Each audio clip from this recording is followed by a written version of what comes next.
रमेश कुमार जी, खेता जी चौधरी मलावा, विशिष्ट अतिथि आपके ग्राम पंचायत रेवदर के ऊर्जावान सरपंच अजवाराम जी चौधरी, आज के कार्यक्रम के मुख्य वक्ता युवा जिन्होंने देश सेवा का जज्बा अपने अंदर भरा हुआ है, भाई रमेश भाई आंजना। हम जहां पर बैठे हैं इस सुंदर राजेश्वर विद्या मंदिर के मैनेजमेंट कमेटी के अध्यक्ष बुधाराम जी, इनकी पूरी कमेटी, इस स्कूल के प्रिंसिपल, इनका स्टाफ, यहाँ पर विराजे हुए सभी मेरे चित परिचित साथियों, माताओं, बहनों और प्यारे विद्यार्थियों, सर्वप्रथम तो मैं राजेश्वर विद्या मंदिर की मैनेजमेंट कमेटी और यहाँ के स्टाफ को धन्यवाद ज्ञापित करता हूँ कि आपने मुझे आपके बीच आने का ये अवसर दिया।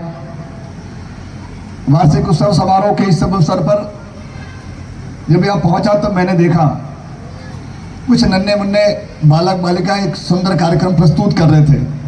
आप लोगों ने भी बड़े ध्यान से देखा होगा, यहाँ पर जितनी भी प्रस्तुति दी जा रही थी वो बालक बालिकाएं जिनकी उम्र शायद 3 या 3 साल से लगभग 4-5 साल की थी, लेकिन उनके मन में एक जज्बा था, जैसा उनके गुरुजी ने बताया था, जिन्हें उनके शिक्षकों ने तैयार किया होगा, यहाँ पर जिन्हें प्रैक्टिस कराई होगी, बच्चे केवल उसी आदेश के अनुसार अपना कार्यक्रम कर रहे थे। लेकिन खुशी सबसे ज्यादा सामने वाले मंच पर आप सभी को और हमको हो रही थी। जब बच्चा किसी परिवार में जन्म लेता है तो कहते हैं सबसे ज्यादा खुशी उसकी माँ को होती है, और जैसे ही समाचार उस कक्ष से बाहर आता है तो उसको सुनने वाले, चाहे उसके पिता हो, उसके मामा हो, उसके नाना हो या उसके परिवार के सदस्य हो, उसको खुशी होती है। लेकिन वो जब लड़का या लड़की जब थोड़ा बड़ा होता है, अंगुली पकड़ करके स्कूल की ओर जाता है और स्कूल में जाने के बाद जो एक्टिविटी करता है, मंच पर आकर के अपनी एक्टिविटी को इस प्रकार प्रदर्शित करता है, तो निश्चित रूप से उन बच्चों के माता पिता यहाँ पर बैठे होंगे, उनके मन में जितनी खुशी है उतनी खुशी अपने मन में नहीं हो सकती। उनकी अपार खुशी के अपन भागीदार हैं। तो मैं उन नन्हे मुन्ने बच्चों को भी आशीर्वाद देता हूँ कि आपको इस वार्षिक उत्सव के अवसर पर यहाँ पर कार्यक्रम प्रस्तुत करने का अवसर मिला है। मैं उन माता पिता को धन्यवाद देता हूँ कि जिन्होंने अपने बच्चों को तराशने के लिए हमारे शिक्षण संस्थाओं में भेजा है। वैसे हम यहाँ पर बैठे अधिकांश लोगों को मैं नहीं जानता, लेकिन कुछ लोगों को जरूर जानता हूँ, क्योंकि मैं भी इसी ब्लॉक का रहने वाला हूँ। आप सभी के मन में 2 तरह की भावना होगी। एक तो वे लोग यहाँ पर बैठे हैं जो बिल्कुल अनपढ़ हैं, जो कभी स्कूल गए नहीं, माता पिता ने कोशिश की होगी, पढ़ाया होगा तो भेजा होगा। कुछ ऐसे भाई भी बैठे हैं जिन्होंने 5वीं पास की होगी, कुछ 8वीं पास बैठे होंगे, कुछ 10वीं पास बैठे होंगे। निश्चित रूप से आपके मन में एक टीस होगी। हमको कई जनप्रतिनिधि मिलते हैं, वो यही बात कहते हैं कि हमारे पिताजी ने, हमारी माताजी ने, हमारे गुरुजी ने हमको स्कूल तक जाने के लिए भेजा तो था, लेकिन हम गए नहीं। 5वीं पास करके आगे, 8वीं पास करके आगे, 10वीं पास के बाद स्कूल छोड़ दी। और अभी तो बहुत सारे लोग ऐसे भी हैं जो प्राइवेट स्कूलों में नहीं, सरकारी स्कूलों में नहीं, कहीं पर भी नहीं पढ़े, तो वो हमारी जो NIOS सिस्टम है, स्टेट ओपन का सिस्टम है, उसमें परीक्षाएं देते हैं कि साहब हमको पढ़ने का अवसर नहीं मिला था लेकिन पढ़ना चाहते हैं।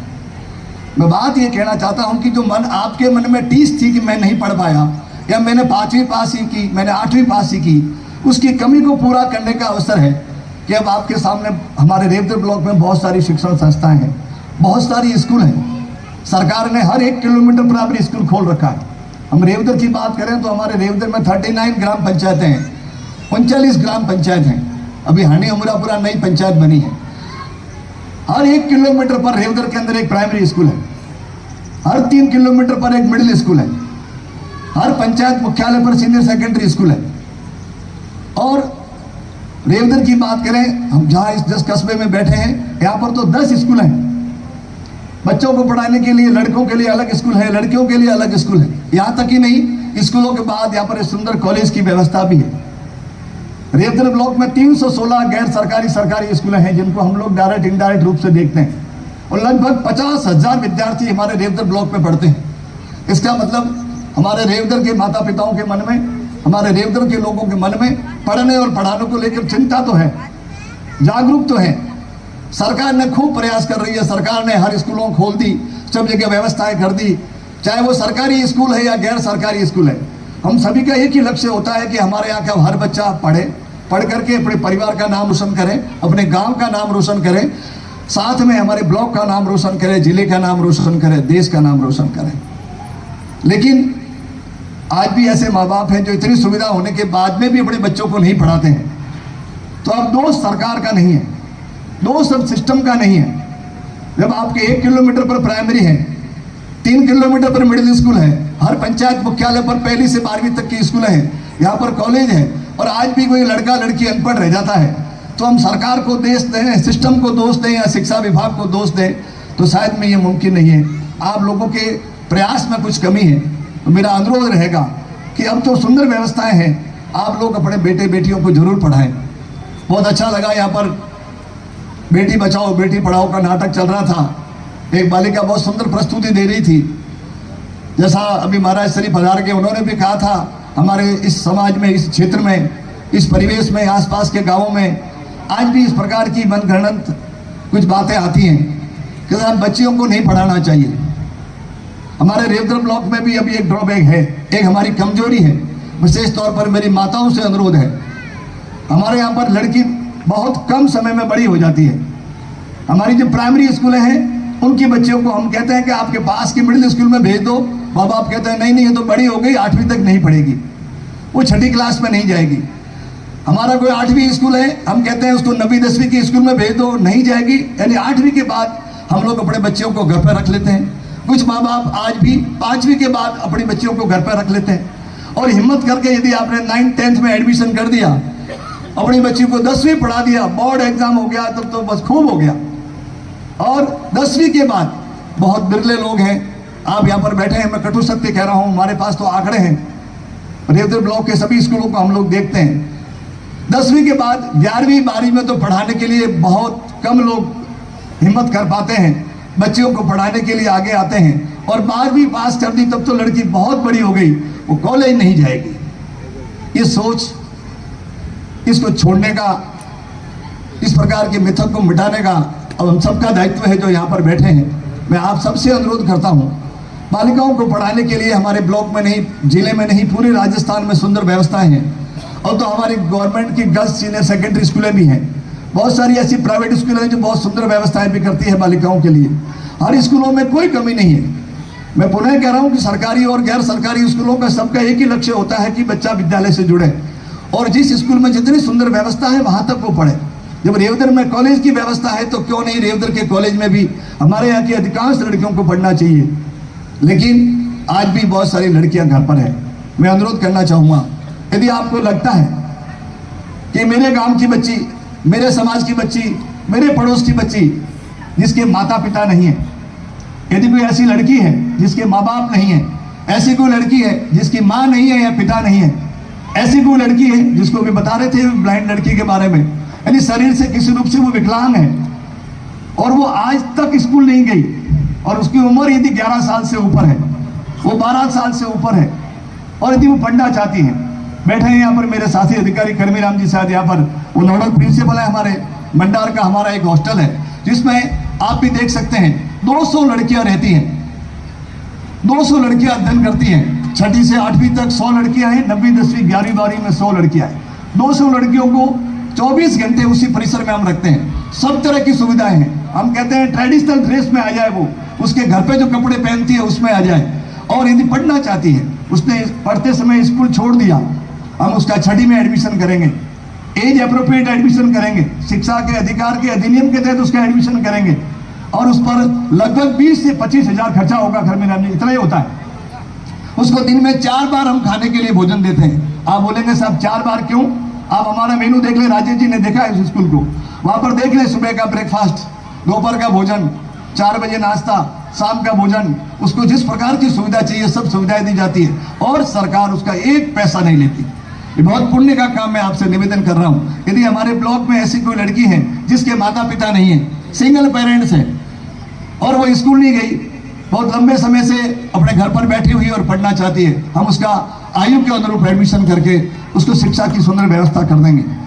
सरकार की ओर से बहुत प्रयास है, आपको केवल एक प्रयास करना है, उस बच्ची को बताना है। यदि आपको ऐसी लड़की मिल जाती है, मैं आपको मिलूंगा नहीं, मेरा शिक्षा विभाग का कोई भी साथी अधिकारी इस राजेश्वर विद्या मंदिर के प्रिंसिपल सर को कह दीजिए, सर ये बच्ची है जिसको पढ़ाना है। किसी भी सरकारी गैर सरकारी स्कूल के टीचर को कह दीजिए, वो सब जानते हैं कस्तूरबा गांधी बालिका आवासीय नाम का हमारा हॉस्टल है, जो सरकारी हॉस्टल है, जिसमें 200 लड़कियां हमारे ब्लॉक की पढ़ती। तो मैं तो उन माता पिता को धन्यवाद देता हूं। मैं जब उन बच्चियों से मिलता हूं तो अपने रेवदर ब्लॉक के आदिवासी बेल्ट की लड़कियां, कहाँ बेतीपुरा का नाम सुना होगा, जहां पर आदिवासी बेल्ट में लड़कियां, ग्रासियों की लड़कियां हैं, उधर आप बुरारी खेड़ा, बोकी डेल्डी, उडवारिया, सिरोड़ की तरफ चले जाएं, उधर हम रायपुर की बात करें, पिथापुरा की बात करें या निम्बस की बात करें, इधर आप नागाड़ी जोधपुर की बात कर ले, तो दूर दराज की हमारी जितनी भी पंचायतें हैं, अधिकतर पंचायतों की बच्चियां वहां पर पढ़ती हैं। मेरा इस अवसर पर यह अनुरोध रहेगा कि अब वो जमाना नहीं रहा। बहुत सारे बुजुर्ग साथी बैठे हैं यहाँ पर, बहुत सारे ऐसे लोग भी बैठे हैं जिन्होंने जब पढ़ते समय आप लोगों ने ब्लैक बोर्ड देखा होगा, एक पेड़ पर या पेड़ के सहारे या कुर्सी के सहारे एक काले रंग का लकड़ी का बोर्ड लगा करके आपको पढ़ाया गया होगा। धीरे धीरे वो बोर्ड, काले रंग का लकड़ी का बोर्ड, सीमेंट के बोर्ड में आ गया। कमरे बने, उसमें एक सीमेंट का बोर्ड बना करके फिर ब्लैक बोर्ड पर पढ़ाया जाने लगा। धीरे धीरे हम लोगों ने उस ब्लैक बोर्ड को हटा करके ग्रीन बोर्ड की ओर गए। हमने ग्रीन बोर्ड का सिस्टम शुरू किया स्कूलों में। ग्रीन बोर्ड भी हट गया, white board and marker pen आ गई, और अब तो जमाना बदल गया। मैं रेवदर की बात कर रहा हूं, मैं आपको अमेरिका इंग्लैंड की बात नहीं कर रहा।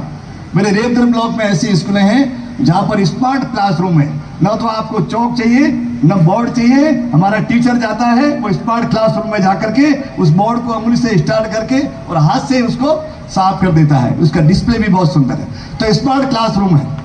यानी हमारे विद्यालयों में अब टेक्नोलॉजी को लेकर के, तकनीकी को लेकर के भी बहुत ज्यादा विकास हुआ है। शिक्षा के क्षेत्र में जितना विकास हुआ है, इस विकास को यदि आप स्कूलों में जाकर के देखें, आप किसी भी स्कूल में जाके देख लीजिए, वहां पर पढ़ाने वाले शिक्षक, वहां की मैनेजमेंट कमेटी, वहां के बच्चे बहुत जागरूक हैं, बहुत एडवांस है। मैं तो देख रहा था इन बच्चों की प्रस्तुतियों को, मुझे बहुत अच्छा लगा कि छोटे छोटे बच्चों ने भी किस प्रकार की सुंदर प्रस्तुति दी है। या जो प्रस्तुति देंगे, मैं इस अवसर पर इन बच्चों को भी आशीर्वाद देता हूं कि आप अपने परिवार का नाम रोशन करें, अपने विद्यालय का नाम रोशन करें। जब आप आगे बढ़ेंगे तो निश्चित रूप से हमारे ब्लॉक का नाम रोशन होगा।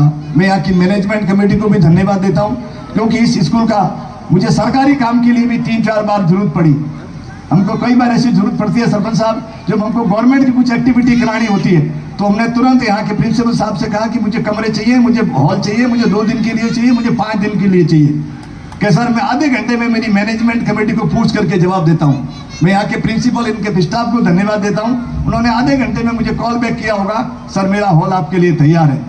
वैसे तो हम सरकारी आदेश से ले सकते हैं, लेकिन नहीं, हमने सोचा प्रेम से हम लोग, तो उन्होंने आगे बढ़ करके हमारे शिक्षा विभाग में भी जो भी हमको जब आवश्यकता पड़ी है तो इन्होंने हमको सहयोग दिया है। मैं मैनेजमेंट कमेटी को, यहाँ के स्टाफ को धन्यवाद देता हूँ कि आप हमेशा शिक्षा के क्षेत्र में, चाहे वो सरकारी काम हो या गैर सरकारी काम हो, हमारे साथ कंधे से कंधा मिला करके कार्य कर रहे हैं। इस अवसर पर यहाँ उपस्थित सभी माताओं बहनों से पुनः अनुरोध करता हूँ।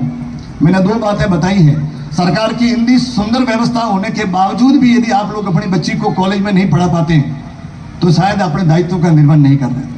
अब रेवदर में बहुत सुंदर व्यवस्थाएं हैं, रेवदर की हर पंचायत में सुंदर व्यवस्थाएं हैं। आप अपने बच्चे को कम से कम 12वीं पास करा के तो देख लो, वो कॉलेज में अपना एडमिशन ले लेगी। कम से कम 12वीं तक तो पढ़ा करके आगे बढ़ाएं। मैं चाहता हूँ और माँ बाप अपने बच्ची को, लड़कों को तो पढ़ा लेते हैं, लेकिन लड़कियों को पढ़ाने की चिंता करेंगे। अंत में पुनः यहाँ की कमेटी को, यहाँ के स्टाफ को धन्यवाद कि आपने मुझे इस अवसर पर याद किया, यहाँ पर मेरा सम्मान किया। आभार, धन्यवाद।